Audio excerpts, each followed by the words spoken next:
നമസ്കാരം സർ. പൊതുവെ ഒരു ഒരു സംസാരമുണ്ട് നമ്മുടെ കേരളത്തില് യൂറോപ്യൻ കൺട്രീസ് എസ്പെഷ്യലി UK ഒക്കെ ഭയങ്കര ഒരു സ്വർഗരാജ്യമാണെന്ന്. എന്നാൽ അതിനിപ്പോ ഒരു കോട്ടം സംഭവിച്ചിരിക്കുന്നു എന്ന് വേണം കരുതാൻ. വിദ്യാർത്ഥികളൊക്കെ UK-യിൽ നിന്നും യൂറോപ്യൻ രാജ്യങ്ങളിൽ നിന്നടക്കം തിരികെ നമ്മുടെ നാട്ടിലേക്ക് എത്തുന്നു എന്നുള്ളൊരു വാർത്ത പുറത്തു വരുന്നു. ഇതിനെ പറ്റിയുള്ള ഒരു വിശകലനം എന്താണ്?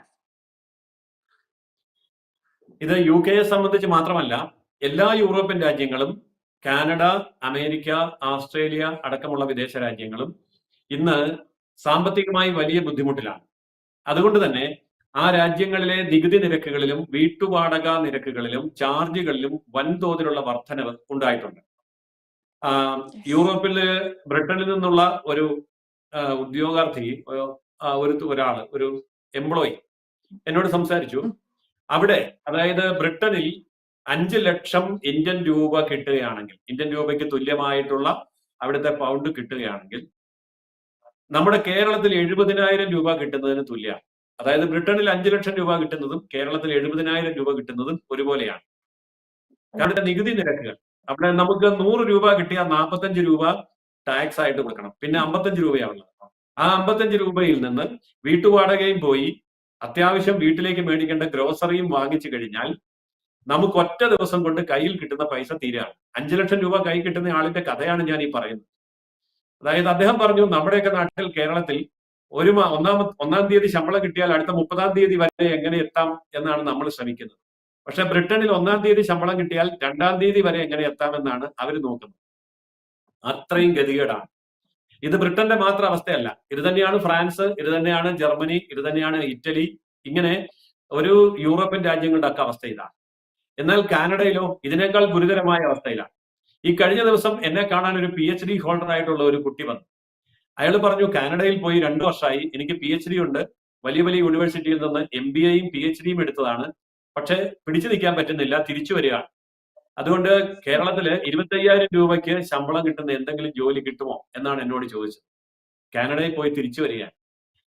ഇത് തന്നെയാണ് അമേരിക്കയിലെ അവസ്ഥ. ഇത് തന്നെയാണ് നമ്മുടെ ന്യൂസിലൻഡിലെയും ഓസ്ട്രേലിയയിലെയും അവസ്ഥ.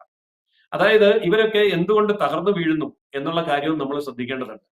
ഇവരൊക്കെ എങ്ങനെയാണ് ലോക സാമ്പത്തിക വ്യവസ്ഥകളായി മാറിയത്? 100 കണക്കിന് രാജ്യങ്ങളെ കോളനികളാക്കി, അടിമകളാക്കി ഭരിച്ചു. അങ്ങനെ ഭരിച്ച കാലത്ത് ആ രാജ്യങ്ങളെ കൊള്ളയടിച്ച് കിട്ടിയ പണമാണ് ഇവരുടെ സാമ്പത്തിക വരുമാനം എന്ന് പറയും. ആ സാമ്പത്തിക വരുമാനം ഇപ്പോൾ നിലച്ചിരിക്കുന്നു. പ്രത്യേകിച്ച് കോവിഡ് കൂടി കഴിഞ്ഞതോടെ സാമ്പത്തിക സ്ഥിതി പരിങ്ങലിലായിരിക്കുന്നു. അതുകൊണ്ട് അവർ ടാക്സ് കൂട്ടുന്നു, നികുതി മാത്രമല്ല ചാർജ് കൂട്ടുന്നു, ഫീസ് കൂട്ടുന്നു, എല്ലാം കൂട്ടുകയാണ്. അപ്പോൾ നമ്മൾ എത്ര വലിയ വരുമാനം ഉണ്ടാക്കിയാലും പിടിച്ചു നിൽക്കാൻ പറ്റില്ല. അതുകൊണ്ട് ഇപ്പോൾ കേരളത്തിൽ നിന്ന് സ്ഥലം വിറ്റ്, കെട്ടിടം വിറ്റ്, വീട് വിറ്റ്, ഉള്ളതെല്ലാം വിറ്റുപെറുക്കി മറ്റൊരു രാജ്യത്ത് പോയി അവിടുത്തെ പെർമനന്റ് റെസിഡൻസ് ഒക്കെ വാങ്ങിച്ചുകൊണ്ട് അവിടെ വീട് വാങ്ങിച്ച്, കാറ് വാങ്ങിച്ച് സുഖമായി ജീവിക്കാം എന്ന് കരുതിയവർക്ക് തെറ്റി. കാരണം അവിടെ പെർമനന്റ് റെസിഡൻസ് കിട്ടി അവിടെ താമസിക്കുമ്പോൾ നമ്മളൊരു വീട് വാങ്ങിക്കുന്നു എന്നിരിക്കട്ടെ. ഇപ്പൊ കേരളത്തിലെ ഒരു 5 കോടി 6 കോടി രൂപ ഉണ്ടായാൽ അമേരിക്കയിൽ ഒരു വീട് മേടിക്കാം, അല്ലെങ്കിൽ ബ്രിട്ടനിൽ ഒരു വീട് വാങ്ങിക്കാം എന്നിരിക്കട്ടെ. ബ്രിട്ടനിലൊക്കെയാണ് ഒരു 3 കോടി രൂപ ഉണ്ടെങ്കിൽ ഒരു വീട് വാങ്ങിക്കാം. അങ്ങനെ വീട് വാങ്ങിച്ചു കഴിഞ്ഞാൽ 40 വർഷം കൊണ്ടാണ് നമ്മൾ അതിന്റെ കടം അടച്ചു തീർക്കുന്നത്. എന്ന് പറഞ്ഞാൽ 40 വർഷത്തേക്ക് നമ്മൾ അവിടെ കുടുങ്ങി. നമ്മളൊരു കാറ് മേടിച്ചു എന്നിരിക്കട്ടെ, 20 വർഷക്കാലം കൊണ്ടായിരിക്കും നമ്മൾ കട അടച്ചു തീർക്കുന്നത്. അപ്പൊ ഒരു വീടും ഒരു കാറും വാങ്ങിച്ചു കഴിഞ്ഞാൽ പിന്നെ ജീവിതകാലത്ത് തിരിച്ചു പോരാൻ പറ്റില്ല, പിന്നെ അവിടെ കുടുങ്ങി കിടക്കുകയുള്ളൂ. പക്ഷേ ഇവിടെ നിന്ന് പണം അങ്ങോട്ട് അയച്ച് അവിടെ ജീവിക്കേണ്ട ഗതികേടാണ് ഇപ്പോൾ ഉള്ളത്. മിക്കവാറും പഠിക്കാൻ പോകുന്ന കുട്ടികൾക്ക് നമ്മൾ കേരളത്തിൽ നിന്ന് പണം അയച്ചു കൊടുക്കും. പക്ഷെ പഠിത്തം കഴിഞ്ഞ് ജോലി കിട്ടിക്കഴിഞ്ഞാലും കേരളത്തിൽ നിന്ന് അയച്ചു കൊടുക്കേണ്ട അവസ്ഥയിലാണ് ഇന്ന് യൂറോപ്യൻ രാജ്യങ്ങളും അമേരിക്കൻ രാജ്യങ്ങളും ഉള്ളത്. അതുകൊണ്ട് യൂറോപ്പിലേക്കും അമേരിക്കയിലേക്കുമുള്ള വൻതോതിലുള്ള ഒഴുക്ക് ഇപ്പൊ നിർത്തിയിരിക്കുന്നു. ഞാനൊരു ഉദാഹരണം പറയാം. നമ്മുടെ കുട്ടികൾ ശ്രദ്ധിക്കേണ്ടതാണ്. നമ്മൾ റോഡിൽ കൂടെ നടക്കുമ്പോൾ വലിയ ഹോർഡിങ്സ് കാണും. വിദേശത്തേക്ക് കുട്ടികളെ ആകർഷിച്ചു കൊണ്ടുപോകുന്ന സ്ഥാപനങ്ങളുടെയും ഏജൻസികളുടെയും പരസ്യമാണ്. പക്ഷെ ഇന്ന് അവര് കളം മാറ്റി ചവിട്ടിയിരിക്കുന്നു. ഇപ്പോൾ അവരെന്താ ചെയ്യുന്നതെന്ന് അറിയാമോ? ഇപ്പൊ കുട്ടികളെ കൊണ്ടുപോകുന്നില്ല, കുട്ടികളെ കിട്ടുന്നില്ല. അതുകൊണ്ട് അവർ ചെയ്യുന്ന ടൂർ പാക്കേജുകളാണ്. കേരളത്തിന്റെ എല്ലാ നഗരങ്ങളിലും ഓഫീസ് തുറന്ന് സ്റ്റാഫിനെയും വെച്ച് കുട്ടികളെ വലവീശി പിടിക്കാൻ ഇരുന്നിരുന്ന, കോളേജുകളിലും സ്കൂളുകളിലും പോയി സെമിനാർ നടത്തിയിരുന്ന പല സ്ഥാപനങ്ങളും, ഞാൻ പേരൊന്നും പറയുന്നില്ല, എല്ലാവരുടെയും മനസ്സിൽ ചില പേരുകൾ തെളിഞ്ഞു വന്നിട്ടുണ്ടാവും. വിമാനം സ്വന്തമായി ചാർട്ടർ ചെയ്ത് ലക്ഷക്കണക്കിന് കുട്ടികളെ കൊണ്ടുപോയത് ഞങ്ങളാണെന്നൊക്കെ പരസ്യം ചെയ്ത സ്ഥാപനങ്ങൾ ഇന്ന് അടച്ചുപൂട്ടലിന്റെ വക്കിലാണ്. അവര് വിദേശത്തേക്ക് കുട്ടികളെ അല്ല കൊണ്ടുപോകുന്നത്, ടൂർ ഓപ്പറേറ്റർമാരായി മാറി ടൂർ പാക്കേജുകൾ നടത്തി ഓഫീസുകൾ അടച്ചുപൂട്ടാതിരിക്കാൻ, പിടിച്ചു നിൽക്കാൻ വേണ്ടി സ്ഥാപനത്തിലുള്ള സ്റ്റാഫിന് ശമ്പളം കൊടുക്കാൻ വേണ്ടി പെടാപ്പാട് വിടുകയാണ്. ഇതറിയാതെ കുട്ടികൾ വാലുവാലെ യൂറോപ്പിലേക്കോ അമേരിക്കയിലേക്കോ ഒഴുകിയാൽ സംഭവിക്കാൻ പോകുന്നത്, അവിടെ ചെന്ന് ഭക്ഷണം കഴിക്കണമെങ്കിൽ ഇവിടുത്തെ റബ്ബർ തോട്ടം വിറ്റിട്ടോ, ഇവിടുത്തെ വീട് വിറ്റിട്ടോ, ഇവിടുത്തെ ടൗണിലെ 10 സെന്റ് സ്ഥലം വിറ്റിട്ടോ പണം അയച്ചു കൊടുക്കേണ്ടി വരും. പക്ഷേ അത് ഒരു കാലത്തും തിരിച്ചു പിടിക്കാൻ പറ്റില്ല. കാരണം അവിടെ കിട്ടുന്ന പണം കൊണ്ട് അവിടെ ജീവിക്കാൻ പോലും കഴിവില്ലാതെ വരുമ്പോൾ പിന്നെ ഇവിടെ കടമെടുത്തതും പണയപ്പെടുത്തിയതും വിറ്റതും എങ്ങനെ തിരിച്ചു പിടിക്കാൻ പറ്റും? ഈ സാഹചര്യത്തിൽ മറ്റൊരു കാര്യം കൂടി ഞാൻ സൂചിപ്പിക്കാം. ബ്രിട്ടീഷ് എംബസിയിൽ ജോലിയുള്ള എന്റെ ഒരു സുഹൃത്ത് പറയാണ്, ഒരു ദിവസം ബ്രിട്ടനിൽ നിന്ന് ഇന്ത്യയിലേക്ക് തൊഴിൽ തേടി വരുന്നവരുടെ എണ്ണം 200 പേരാണ്. ഒരു ദിവസമാണ്, ഒരാഴ്ച, ഒരു മാസം, ഒരു വർഷമൊന്നുമല്ല, ഞാൻ തെറ്റി പറഞ്ഞതല്ല, പെർ ഡേ 200 ബ്രിട്ടീഷുകാർ ഇന്ത്യയിലേക്ക് തൊഴിൽ തേടി വരുന്നു എന്ന് പറയുമ്പോൾ അങ്ങോട്ടുള്ള ഒഴുക്ക് നിലച്ചിരിക്കുന്നു, ഇങ്ങോട്ടുള്ള ഒഴുക്ക് ആരംഭിച്ചിരിക്കുന്നു.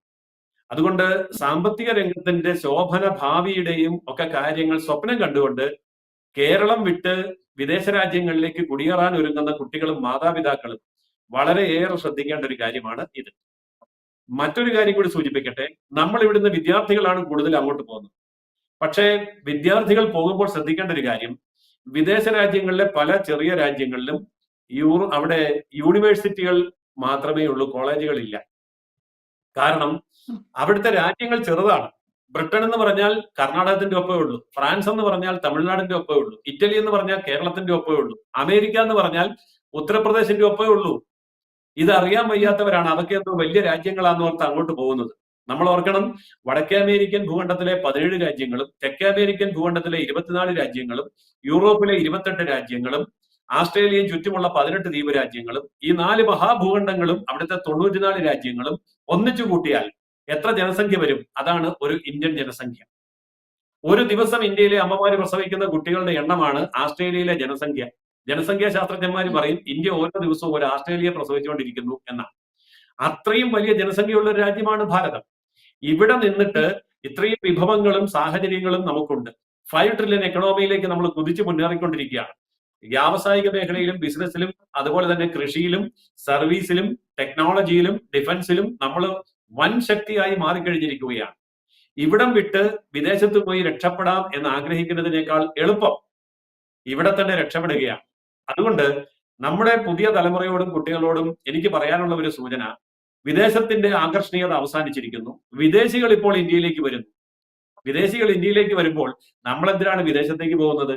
അതുകൊണ്ട് വിശദമായി പഠിക്കണം, നമ്മുടെ രാജ്യത്തിന്റെ പൊട്ടൻഷ്യലും സാധ്യതകളും പഠിക്കണം, വിദേശ രാജ്യങ്ങളുടെ തകർച്ച എന്താണെന്ന് പഠിക്കണം. ഈ ആകർഷണീയതയും പളവളപ്പും അവസാനിക്കുകയാണ് എന്ന് തിരിച്ചറിഞ്ഞിട്ട് സ്വന്തം രാജ്യത്ത് തലയുയർത്തി നിൽക്കാനുള്ള തീരുമാനമെടുക്കുകയാണ് നമ്മുടെ പുതിയ തലമുറ വേണ്ടത്. അതിനുള്ള പ്രോത്സാഹനമാണ് നമ്മുടെ ഇപ്പോഴത്തെ തലമുറ, അതായത് പേരൻസ് കൊടുക്കേണ്ടത് എന്നാണ് എനിക്കുള്ള അഭിപ്രായം. തീർച്ചയായും വ്യക്തമാണ്. പക്ഷെ അപ്പോഴും എനിക്കൊരു ഒരു സംശയം ബാക്കി നിൽക്കുന്നത്, നിലവിൽ ഇപ്പോഴവിടെ ലക്ഷങ്ങൾ മുടക്കി അവിടെ നിൽക്കുന്ന കുട്ടികളുണ്ട്. നമുക്കറിയാം പല രീതിയിൽ പഠിക്കാൻ. ഈ ഇടയ്ക്ക് ഒരു പെൺകുട്ടിയുടെ വീഡിയോ വല്ലാതെ വൈറലായിരുന്നു. ആരും UK പോകരുത്, വരരുത്, UK നിങ്ങൾ കാണുന്നത് പോലെയല്ല എന്നുള്ളത്. ഒരുപക്ഷെ സാറും ശ്രദ്ധിച്ചിട്ടുണ്ടാവും. ഇൻസ്റ്റഗ്രാമിലൊക്കെ ഭയങ്കര വൈറലായിരുന്നു ആ പെൺകുട്ടിയുടെ ഒരു വീഡിയോ. പക്ഷെ ആ പെൺകുട്ടി ഇപ്പോഴും അവിടെ നിൽക്കുന്നു. അതിന്റെ താഴെ കമന്റായി പലരും ചോദിച്ചൊരു ചോദ്യം, പിന്നെ താൻ എന്തിന് അവിടെ നിൽക്കുന്നു എന്നുള്ളതാണ്. ഈ സാറി പറഞ്ഞതുപോലെ ലോൺ എടുത്തും കടം വാങ്ങിയും ഉള്ളതെല്ലാം വിറ്റ് പെറുക്കി പോയതായിരിക്കും. എനിക്ക് വന്നത് മറ്റാർക്കും വരരുത് എന്ന് കരുതി പറയുന്ന ആളുകളും ഉണ്ടാവും. അപ്പം നിലവിൽ അവിടെ ഉള്ള ആളുകളുടെ ഒരു അവസ്ഥ, അവരുടെ ഒരു അവിടുത്തെ ഒരു അതിജീവനം എന്നൊക്കെ വേണമെങ്കിൽ നമുക്ക് പറയാം. അങ്ങനെ ഒരു ക്രൂഷ്യൽ സിറ്റുവേഷനിലാണ്. അതിനെ നമുക്ക് എങ്ങനെ വിലയിരുത്താൻ കഴിയും? ഇന്നലെ ഞാൻ പത്തനംതിട്ടയിലായിരുന്നു. പത്തനംതിട്ടയിലെ എന്റെ ഒരു സുഹൃത്തിന്റെ വീട്ടിൽ വർഷങ്ങൾക്ക് ശേഷം അദ്ദേഹത്തെ കാണാൻ പോയി. അപ്പൊ അദ്ദേഹത്തിന്റെ മകൻ ബ്രിട്ടനിലാണ് എന്ന് എന്നോട് പറഞ്ഞു. അപ്പോ വീഡിയോയിൽ വരാം എന്ന് സംസാരിക്കാമെന്ന് പറഞ്ഞ് വീഡിയോയിൽ വന്ന് സംസാരിച്ച സമയത്ത് ഈ കുട്ടി എന്നോട് ചോദിച്ചു, അങ്കിൾ എന്റെ പുറകിൽ ഒരു കാറ് കാണാൻ മേലേ എന്ന് ചോദിച്ചു. ഞാൻ നോക്കിയപ്പോ ഒരു കാറ് ഒരു റോഡ് സൈഡിൽ പാർക്ക് ചെയ്തിരിക്കുന്നു. അതില് ഒന്നുകൂടെ സൂക്ഷിച്ചു നോക്കിക്കുക, അതൊരു കാറ് മാത്രമല്ലല്ലോ. ശരിയാണ്, സൂക്ഷിച്ചു നോക്കിയപ്പോൾ കാറിൽ നിന്ന് 4 വശത്തേക്കും ടാർപോളിൻ വലിച്ചു കെട്ടിയിരിക്കുന്നു, തുണി കൊണ്ടൊക്കെ അലങ്കരിച്ചിരിക്കുന്നു. ഇതെന്താ സംഭവം എന്ന് ചോദിച്ചു. അത് കാറല്ല അങ്കിൾ, അതൊരു വീടാണ്. വീട് നഷ്ടപ്പെട്ട, ഭൂമി നഷ്ടപ്പെട്ട, ഒന്നുമില്ലാത്ത ആള് കാറിലാണ് താമസിക്കുന്നത്. ആ കാറിന്റെ 100 മീറ്റർ അടുത്ത് നമുക്ക് പോകാൻ പറ്റില്ല, അതുപോലെ ദുർഗന്ധമാണ്. കാരണം കാറിൽ ഇരുന്ന് ഭക്ഷണം കഴിക്കുകയും വേസ്റ്റ് പുറത്തേക്ക് ഇടുകയും ചെയ്തിട്ട് അവിടെ നമുക്ക് അടുത്തോട്ട് പോലും പോകാൻ വയ്യ. അപ്പോൾ ഞാനൊരു കാര്യം ചിന്തിക്കുക, ഇന്ത്യ 145 കോടി ജനങ്ങളുള്ള ഇന്ത്യയിൽ ഇതുപോലെ ഒരു ദുരവസ്ഥ ഇതുവരെ വന്നിട്ടില്ല. അതായത് നമുക്ക് ഇവിടെ ഭിക്ഷക്കാരുണ്ടെന്ന് പറഞ്ഞാലും വൈകുന്നേരം അവന് കയറി കിടക്കാൻ ഒരു കൂരയുണ്ട്. ഇവിടെ എത്ര പാവങ്ങളാന്ന് പറഞ്ഞ് തെരുവിൽ ഉറങ്ങുന്ന ആൾക്കാരുണ്ട്, ബസ് സ്റ്റാൻഡിൽ ഉറങ്ങുന്ന, റെയിൽവേ സ്റ്റേഷനിൽ ഉറങ്ങുന്ന ആൾക്കാരുണ്ട്. പോലീസുകാരൻ അവനെ പിടിച്ച് എഴുന്നേപ്പിച്ചിട്ട് ചോദിക്കടാ നിന്റെ സ്ഥലം എവിടെയാ, നിന്റെ വീട് എവിടെയാന്ന് ചോദിക്കുമ്പോൾ അവന് പറയാനൊരു വീടുണ്ട്, അവനൊരു സ്ഥലമുണ്ട്. പക്ഷേ പല ബ്രിട്ടൻ, യൂറോപ്യൻ രാജ്യങ്ങളിലും അമേരിക്കൻ രാജ്യങ്ങളിലും പറയാനൊരു അഡ്രസ്സ് പോലും ഇല്ലാത്ത 10,000-കണക്കിന് ആൾക്കാർ ഇതുപോലെ തെരുവിൽ ജീവിക്കുകയാണ്. എന്നിട്ട് ആ രാജ്യങ്ങളെയൊക്കെ സമ്പൻ രാജ്യങ്ങളാണെന്നും അവിടെ ചെന്നാൽ സ്വർഗമാണെന്നും കരുതി പോകുന്നവരുടെ അവസ്ഥ അതാണ് ഇന്നലെ ആ കുട്ടി എനിക്ക് നേരിട്ട് കാണിച്ചത്. അതുകൊണ്ട് ആ കുട്ടി പറഞ്ഞു, പഠിത്തം കഴിഞ്ഞാൽ ഞാൻ തിരിച്ചു പോരുമെങ്കിൽ ഇവിടെ ഒന്നും ജീവിക്കുന്ന കാര്യം ചിന്തിക്കാൻ പോലും വയ്യ. ഇതാണ്. പക്ഷേ ചില കുട്ടികൾ അവിടെ പോയി പെട്ടുപോയവരുണ്ട്. അതെന്താണെന്നറിയാമോ?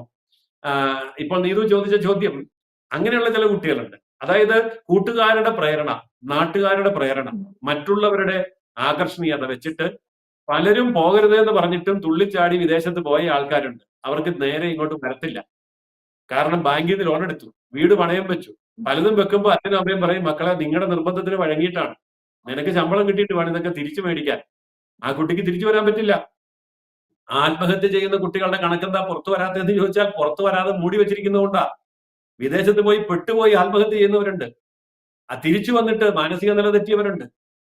പിന്നെ തിരിച്ചു വന്ന് മാനസിക നില തെറ്റിയവരെ പോലെ ജീവിക്കുന്നവരുണ്ട്. ഞാൻ ഇവരെയൊക്കെ നേരിട്ട് കാണുന്നവരാണ്. അതുകൊണ്ടാണ് ഞാനിത് പറയുന്നത്. വിദേശ രാജ്യങ്ങളുടെ ആകർഷണീയത അവസാനിക്കുകയാണ്, ഭാരതത്തിന്റെ ആകർഷണീയത വർദ്ധിക്കുകയാണ്. സത്യം തിരിച്ചറിഞ്ഞുകൊണ്ട് സ്വന്തം നാട്ടിൽ കാലുറപ്പിച്ച് നട്ടെല്ല് നിവർത്തി തലയുയർത്തി നിൽക്കാൻ ശീലിക്കുകയാണ് വേണ്ടത്. യെസ് സാറെ, കൺക്ലൂഡ് ചെയ്ത വേർഡാണ് എക്സാക്ട്. വിദേശ രാജ്യങ്ങളുടെ ആകർഷണീയത അവസാനിക്കുന്നു, ഭാരതത്തിന്റെ ആകർഷണീയത കൂടുന്നു. എന്തായാലും ഈ വിഷയത്തിൽ ഒരു വിശകലനം നടത്തിയതിന് താങ്ക് യു സർ.